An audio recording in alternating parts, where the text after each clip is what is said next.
Hello, SE Pros. In this video, we shall learn what is link diversity. What is link diversity?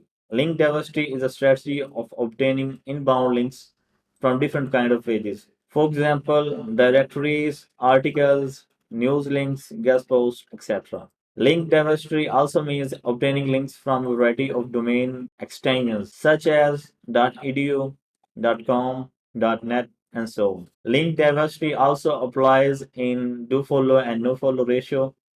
In a nutshell, Google wants to see a mixed mixture of both do follow and no follow links on any given website.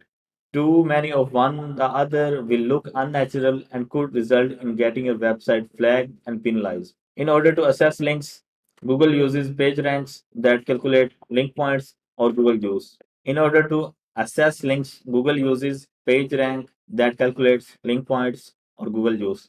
According to Google officials, the page rank is now removed, but according to almost every SEO, it still works in the backend. According to Google officials, the page rank is completely removed from their algorithm, but based on SEO's research and their opinion, the page rank still exists and is pretty much still working. So that's it for today. See you tomorrow. Have a nice day.